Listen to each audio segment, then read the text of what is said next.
Hello, everybody. This is Ellin Sidell, and we are having a part two, part two of two on the Define Yourself show with Beth Jones. Very happy to have her back. We had a little technical glitch, so we've got two parts here.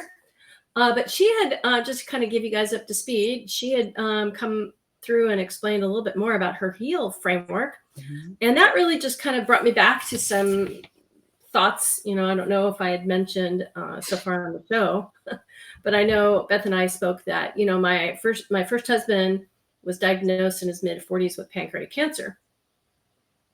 And that was a shock. We'll just say that much. And for about a week, we weren't really sure why he was feeling so bad. And during that week, seemed like a zillion doctors. But one of the things when we finally got the diagnosis is I decided to go and seek a social worker. Because at the time, if I can do the math right, my kids were 10 and 6. Yeah, 10 and 6. Mm-hmm.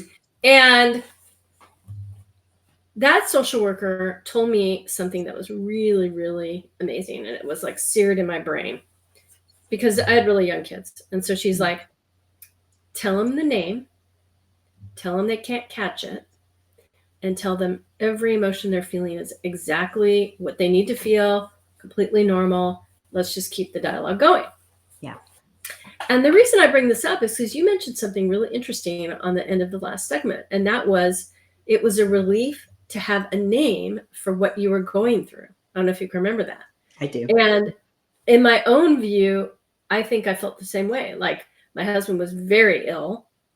We got a name for it. Unfortunately, at that point, I wanted a cancer shop because just about any cancer is better than pancreatic, but it was what it was. And, it was the last 2 best years of our marriage, even though it was, he succumbed to it at the end of 2 years. So I just thought that was really interesting. Isn't that kind of like a common thread in humanity that, we kind of want to get our arms around something and with a name or a label, and then with all the research behind it, kind of, the unknown is almost worse than dealing with at least that. So I don't know if you had any more comments or anything. So. Yeah, I mean, if I said this, I know I've said this to you before. I don't know if it was the last time we were chatting, but I'm sorry that you had to go through that with your husband and 2 small children. That's difficult. Their dad. But I think the advice that social worker gave you was spot on. And for me, one of the things that I know for sure is that phrase that's out there, the saying, knowledge is power. And that's true. And for me, once I began to get actual words to describe some things that I had experienced for a very long time, and some things that I could give you the definition that's now out there for those terms, or I could conceptually talk to you about it. But for me, it was kind of a query, or I was explaining myself, or, trying to explore and figure out what it was in my head that may or may not have been in your head. And then I read these books about people who were surviving and the ways that they had survived various traumas and abuses that they'd been through. And they were like, I used to call them eureka moments. And now I know they're what I refer to as my, the universe touches, where that hand of God comes down and reaches down and touches me and lets me know I'm okay. I'm on the right path. I'm going to be okay. And that, getting those words, that knowledge, was one of the first times that I ever experienced that. And in fact, it's part of what ignited my hope and gave me my hope back to be able to go through my healing journey from the place that I was in at the time. But, I tell people it's kind of 2 sides of the same coin. I mean, there's that knowledge is power, and it's great that there are people out there, really smart people, who are studying us and writing books about us and the common things that we do when we're trying to survive in our life, and they give it labels and gives us that knowledge.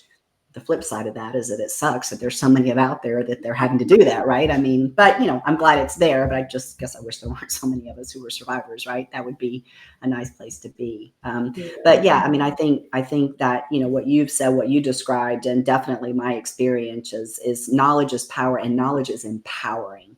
And for me, that was huge in helping to propel my healing journey forward. Right. Yeah. And then this part may be kind of tough for you, but I'll tell you the second half. because I want to be tough, but because No, I thought it it'll was be really fine. I promise I'll be okay. a social worker is like, kids know.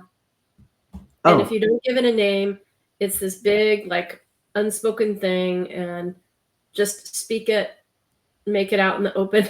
Again, sorry. But that yeah. was in this case a cancer diagnosis. And for a week I was feeling kind of guilty because I didn't know what to tell them, you know. You tell them the Um, truth. Yeah. I didn't know the truth of that. I didn't know it was cancer at that time. But as soon as we knew, we You sat them do. down and Yeah. talked to them. Yeah. Yeah. Yeah. But I mean, there are truths that you can tell them along the way, right? I mean, daddy's not feeling well. He's getting Oh tested. yeah. We don't know, right? I mean, there are pieces of, the Yeah. truth And that you can tell. Yeah. we were totally doing that. Yeah, Yeah. exactly. Yeah. Yeah. So, Yeah. Yeah. But, I mean, I think for, that's, about truth. And on that notion, I think it's one of the things, at least in my experience, and not only my personal experience, but talking to other people who I know are survivors, is one of the things that's difficult, is to wrap your head around the truth of what you've experienced.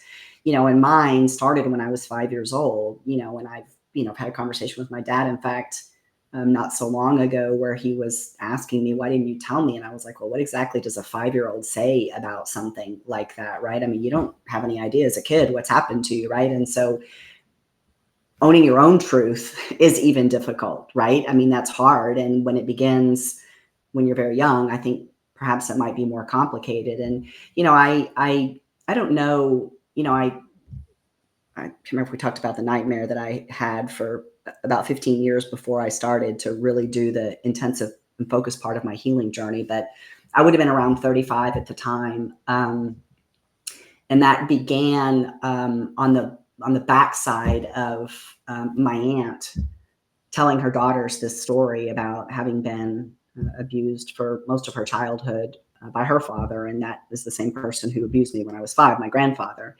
And when she came out with her story, that triggered my first memory. But so it was there, but I didn't like the severity of it and the truth of it and what it was doing to me and had done to me already and was doing to me. I had no comprehension of that. I didn't bring it all together. And part of that is the story, my journey, because I needed to live as a survivor for a number of years and experience what I experienced so I could go on my healing journey to do what I do now. Right. So that's, part of my own journey, my own story. But I never, I used to tell people that he touched me inappropriately, and that's absolutely not what he did. I mean, he sexually abused me. So calling it what it is and owning that, my own truth, right, was sort of buried there for a period of time, even after I had, and before I was 35. Where did that sit in my mind? I really can't tell you. And to be honest with you, now that we're talking about this, I don't even know if I've thought about it. Like before 35, where was, and I definitely not in the forefront of my mind, even though I was deep doing things to subconscious. survive. It wasn't there. Right. So that Yeah. notion of truth, can be hard. And I guess maybe what we're saying here is the first opportunity that you have to say the truth, you should do that. It helps everybody when you do that. Right. Right. Yeah. Yeah. So that's a great segue for our next question. Mm. And I mean, you know best, but Mhm. I know that you chatted a little bit with me ahead of time about all the different types of therapy that you went through, and feel free to talk about any of them. But in my view, and I'll just let everybody know that at one point I was working full time at Fortune 500 company, and I had a hypnotherapy business. And I at that time I was really exposed to your subconscious, and like between like 0 and 8, we're a little bit like wide open as humans, and anything that happens to us, just there's no sort of critical thinking. Many people say your frontal lobe isn't fully developed until you're 25, so you didn't have the words for it. It was deep in the subconscious, is my guess, and you know best. I think so. And so maybe you can share about some of those modalities if you'd like, and really how it helped you. Yeah, I found our previous conversation about hypnotherapy fascinating. I think so. I have been through a lot of different types of therapy. So hypnotherapy is what I tell people was my gateway to my healing pathway, to really do the intensive and focus work on my healing journey. But I've done somatic movement therapy, and I've been through trauma therapy. I've been through a lot of what I call couch therapy, EMDR, Reiki, all kind of what I would put under the therapy umbrella. And I think what I noticed for myself is a lot of the processing that occurs for me is happening probably in the subconscious brain. So I think you're probably right. That's where I held that event, at least for the first 35 years, would have been in my subconscious mind. But, even now, one of the relationships that I've done a lot of work to heal is the one with my grandfather. And, that's natural. That's where it started for me. So that was the first one that I had to heal. But he died in 1994, and I started the healing process in earnest in 2020. And so he's not alive to participate in that. Not that I know that he would have, or I would have tried to engage him directly, but I've been forced to do it all at a spiritual level. And a lot of that occurs within my brain and in my subconscious mind, right? So I've had some really interesting experiences with that primarily through trauma therapy, the hypnotherapy, and then through Reiki, where my mind just continues to evolve in the way that I'm healing that relationship. And a lot of it centers on his eyes, which are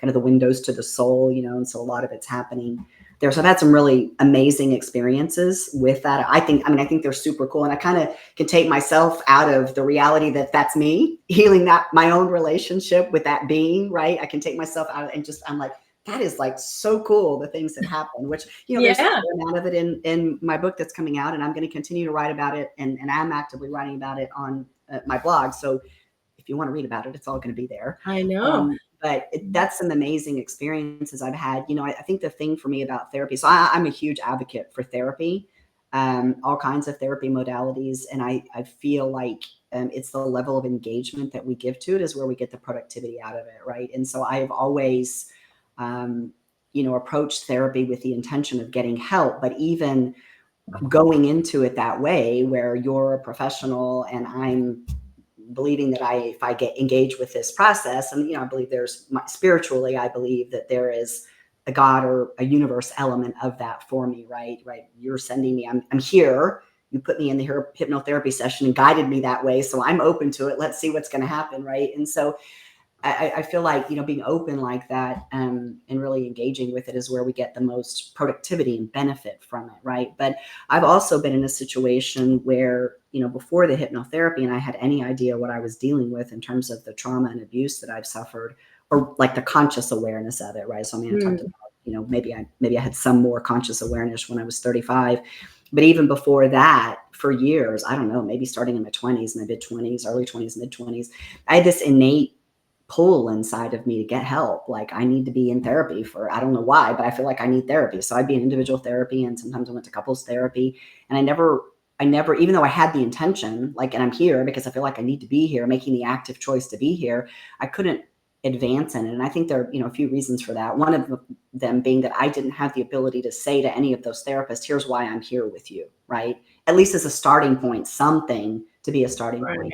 Right. The frustrating thing for me about that is I sat on the couches of many of those therapists week after week after week, and I was definitely displaying signs of someone who was distressed. So I would literally sob the entire time I'm sitting in these sessions. I'm just crying and crying and crying. And I never had anybody say to me, wow, that's probably not normal. Maybe we should spend a little time to figure out what's happening there, right? And so it's kind of a, maybe two ships passing in the night, because I couldn't give any direction, but they weren't really following the cues, right? So it really never progressed for me. So, I tell people about therapy. It's one of those things that I feel like you have to keep working at and keep trying. And there's, EMDR that I mentioned, which is specific under trauma therapy, a specific modality. I had actually tried that twice before I started trauma therapy after my hypnotherapy.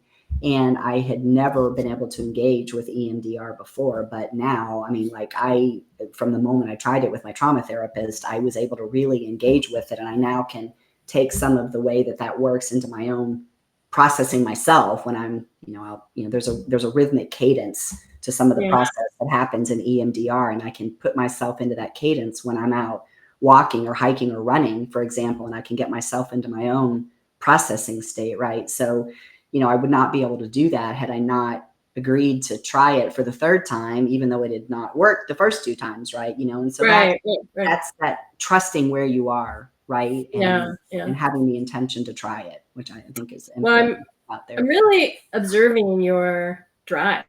Like, through all of this, you just kept going, Yeah.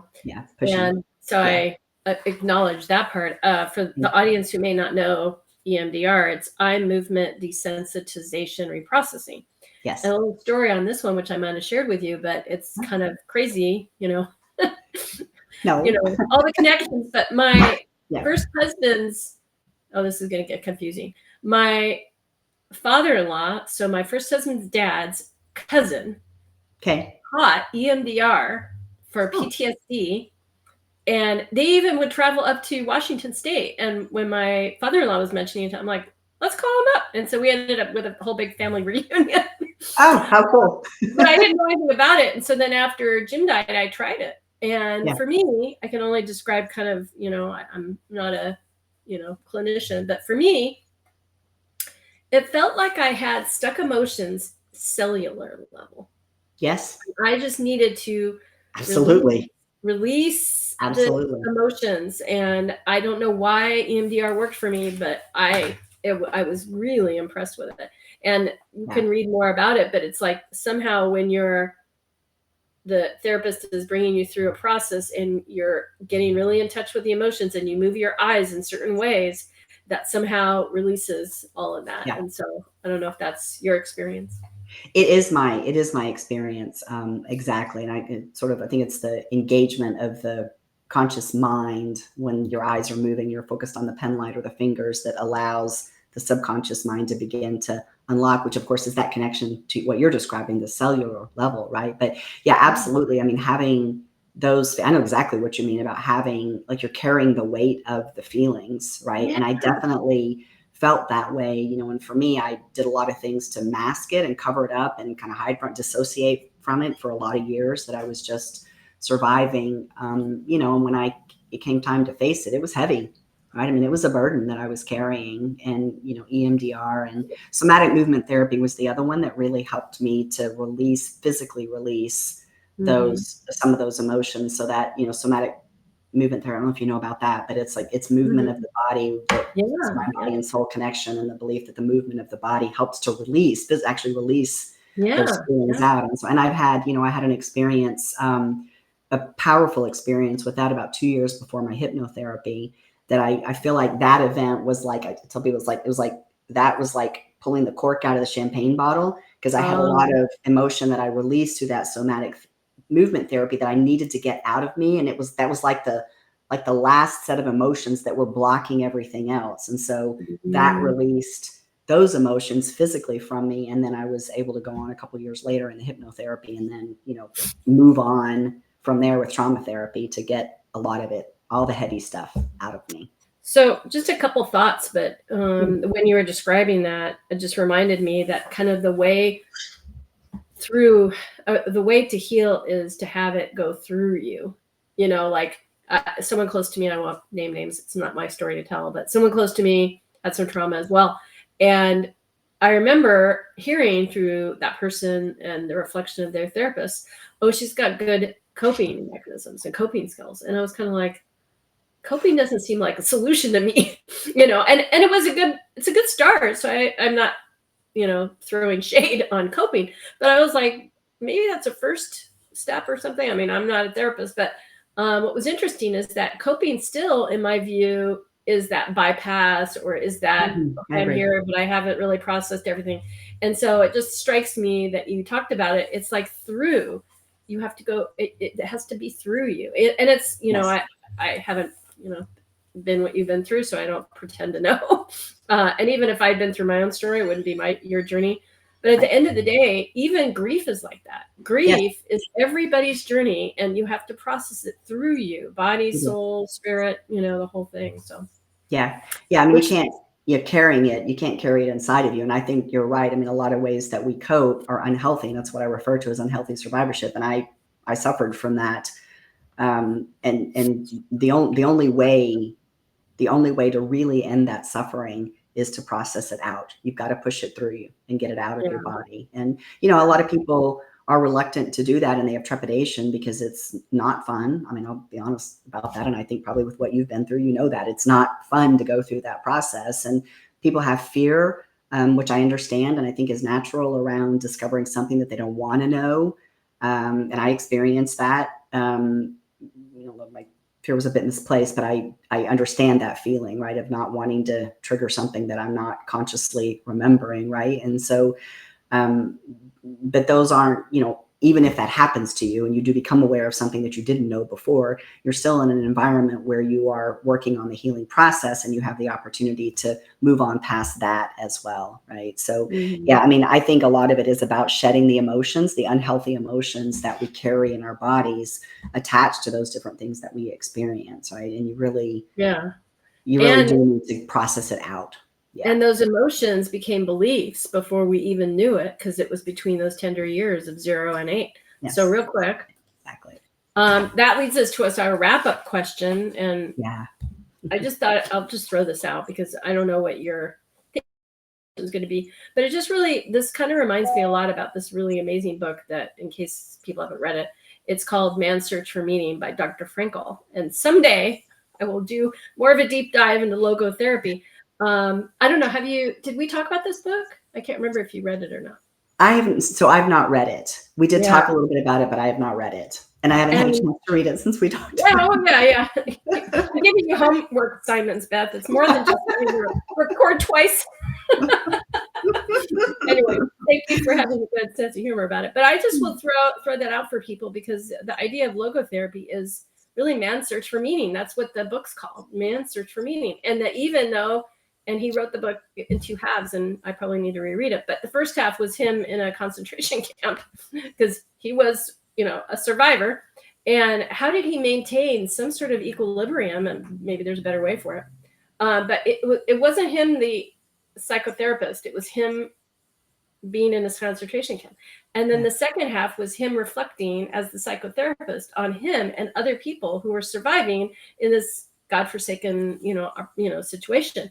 And man's search for meaning. And so I'm curious, because to me, one of the things that might be accomplished in spiritual healing is to search for that meaning. But you can answer the question any way that makes sense for you. Yes. But I'll say I've been, searching for spiritual meaning. I've been probably doing that in my entire life. And I've had a journey through my spirituality, which many of us do. I'm in my mid 50s. And when we get to this point, I think we've experienced a whole lot of things that shape our spirituality and what we come to believe about that.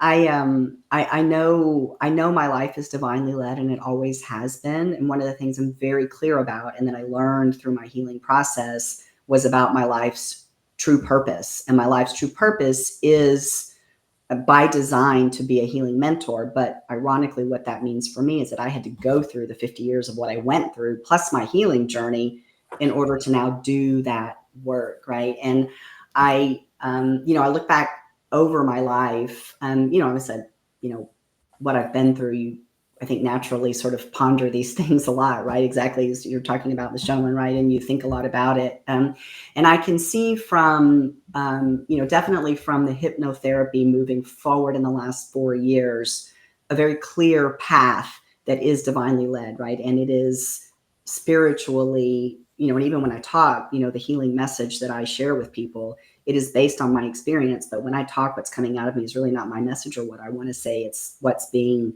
divinely, spiritually put into me to say to whoever needs to hear whatever it is that I'm specifically going to say when I'm talking about it, right?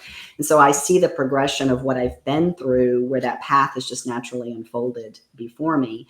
But I can look back even at, events even before that, and I can see that it's part of that, that spiritual path, right? And, part of, I mentioned a little while ago about healing all of the relationship with my grandfather. I've had to do that spiritually. And even, I believe in soul travel. So I don't think that you and I are here for the first time, or that we're extinguished when this physical form dies, that we're just going to, I don't believe that. I think we'll go on to do what our souls are meant to do.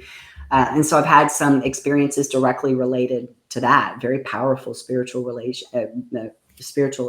healing experiences. And, I healed the relationship with my grandfather within about a year after I started trauma therapy. That was pretty much healed. And the emotions that I held inside of me were processed out. I had let go of those related to him.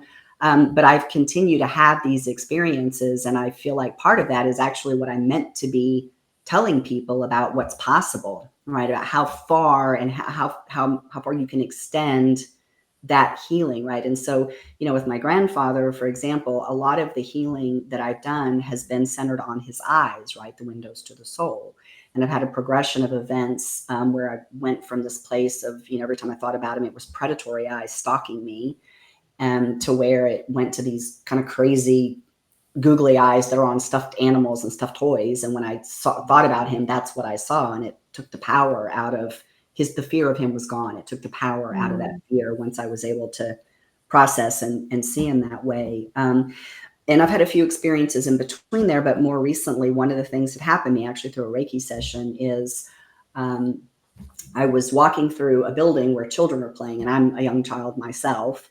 And one of my inner children, I have 3 of them. And so it's my youngest one, the 5-year-old me. And I'm walking through a building, and there's all these children that are playing in this courtyard, and they're playing out in the field. And I notice a little boy in a corner, and his back is to me, right? And so I'm approaching him from the back, and he's slumped over at the shoulders.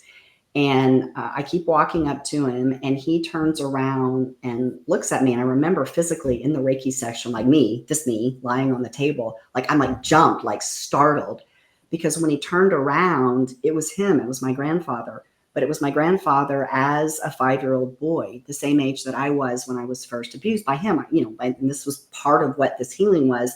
But what I saw in his eyes was love and a tenderness, an innocence, before perhaps he was abused himself or experienced something difficult himself, right? And so it was powerful, right? I mean, it startled me because that was the first time that I'd ever really, I've always acknowledged the fact that he himself was a survivor, and that's probably why he did some of the things that he did.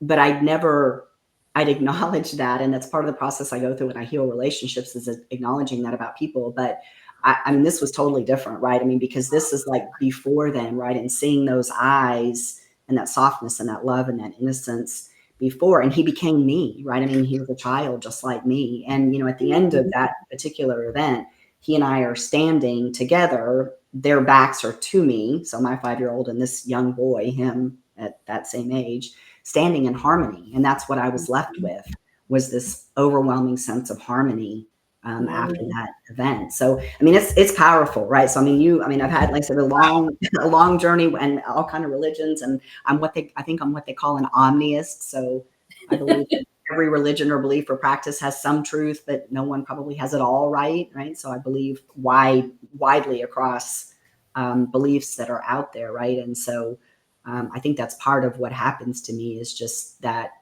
spiritual level of healing, so that I can talk to people about what's possible if you're willing to open up and engage that way and allow spirit to work in you to help you heal. Yeah. Well, gosh. Whew. Wow. Yes, powerful. It was a powerful experience. I'm sorry, I got a little bit emotional there. So yeah, you saw your grandfather's humanity and accepted it. Yeah, there are no words. Wow. Yeah, well, it was amazing. So appreciate you. I'm gonna let everybody know how they can reach you. And don't forget, on October 8th, yes, and you'll let us know where in a minute, you can read her book that's getting published. So very excited about that. Yes. So here's how to contact Beth for your healing mentorship. And where where's a good place they can buy the book? So it will be available on Amazon initially, starting on October the 8th. And if you go to that empoweredsurvivors.com that's there on the screen now, you actually get on the wait list, and I'll obviously be sending the link out the day that it's active to purchase to everybody who's on the wait list. You kind of follow the journey along, and I'm giving a few little things here and there in advance, some of my other writings and things that I'm doing. So there's some reasons to go ahead and join now. And of course, you can connect with me by email and ask me for whatever you want to ask for. And so if you want me to add you to the wait list, I can do that. But that's the best way to get a hold of me, is through the email or the website. Yeah. Yeah. Well, thank you. Huge thanks. So appreciate you. And I'll be rooting for you on your big publication date. And I think that's a wrap here, with a couple more videos here real quick, or one more. All right.